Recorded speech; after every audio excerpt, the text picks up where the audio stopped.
Welcome to this week's edition of David's Question of the Week. Now, if there's one broadband myth that you'd like to debunk, what would that be? Internet myths.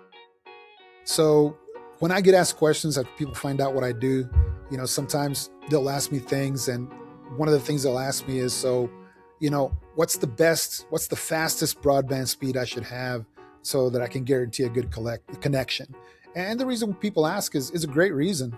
I'd want to know if I'm getting the bang for my buck, if I'm overbuying speed, for example. Inevitably, if you go to a salesperson and you ask them, like, well, what exactly do you do with the internet? Are you a gamer? Is there a gamer in your household? Are you trying to run a small business? Are you trying to do just emails? Are you streaming? Are you doing multimedia? Are you doing vlogging? Are you uploading intensive? Do you do remote work? The list goes on. There's plenty more details. And they try to tailor a service tier to where they think you should be. One of the things we can debunk there is the fact that you truly don't need the biggest and the fastest internet to do it all. Now, it's good to have it. But your actual quality and the service that you get, regardless of your speed, is more dependent on your latency.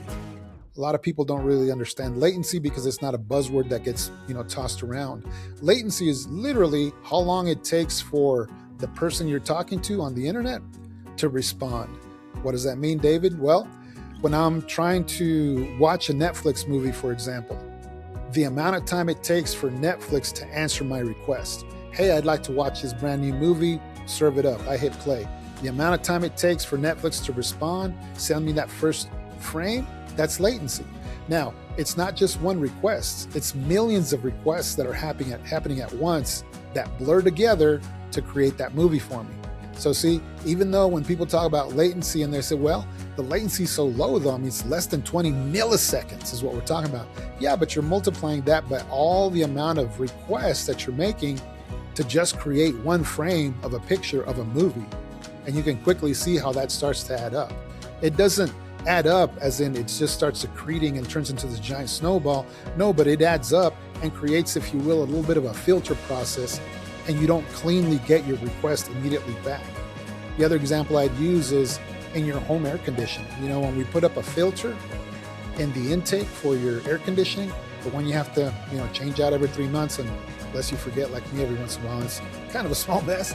But that same filter, it's the amount of time it takes for that air to get pulled into my air conditioning system so that it can cool it, and then it comes back out in the form of cooled air.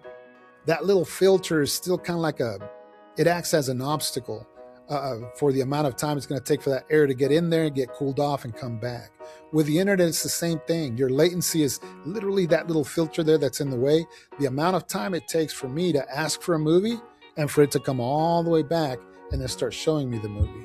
So long story short, you could have a multi-gig connection, but if your provider has a network that is not as optimal, if you will, or they may have an optimal network, but if they don't have optimal connectivity to the Netflix servers, and one might ask, well, how is that provider, going to control that? I mean, they're not Netflix, that's correct, but there's a lot of things that can be done under the hood at the provider level that can minimize and virtually guarantee our users, our customers, a very low latency service, which is what you're looking for. So long story short, would I rather buy a 100 meg service with ultra low latency or a 3 gig service that has average latency?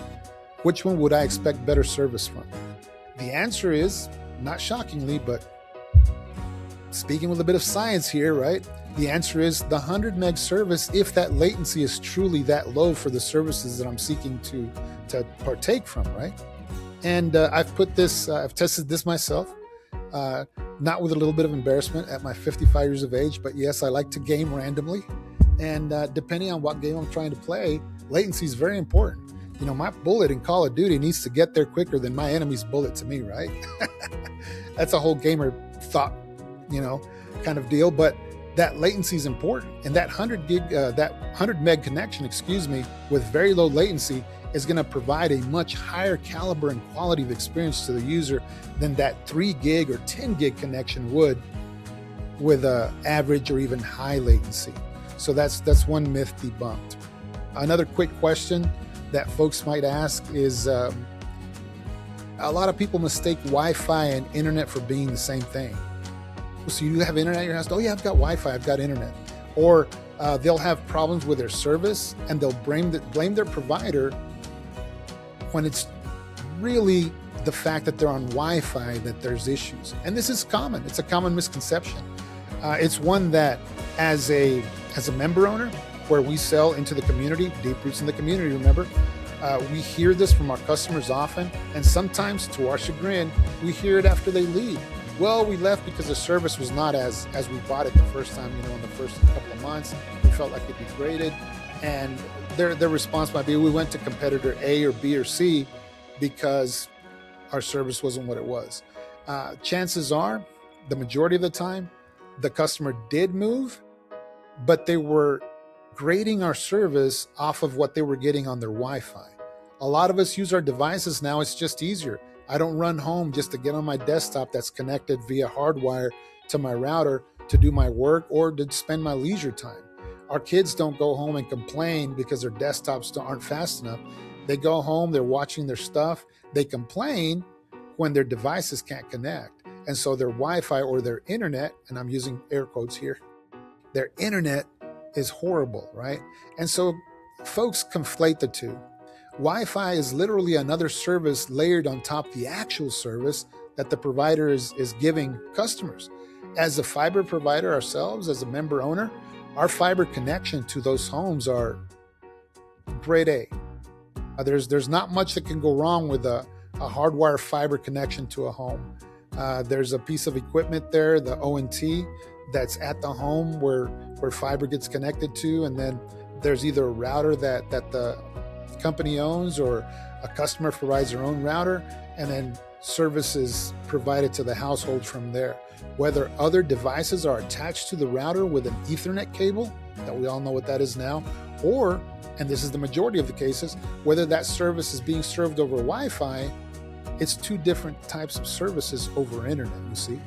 So the next time you do have some issues with your internet and it's truly your Wi-Fi, some of the first steps you can take to check is, number one, get on a device that's connected directly to your router, run yourself a speed test, and if it's doing perfect, then chances are it's your device, or, and this is what we're doing as part of our services to our community, because we love all our customers and we want them to stay with us, is we're providing additional Wi-Fi capacity in their homes to guarantee their grade of service where they expect it.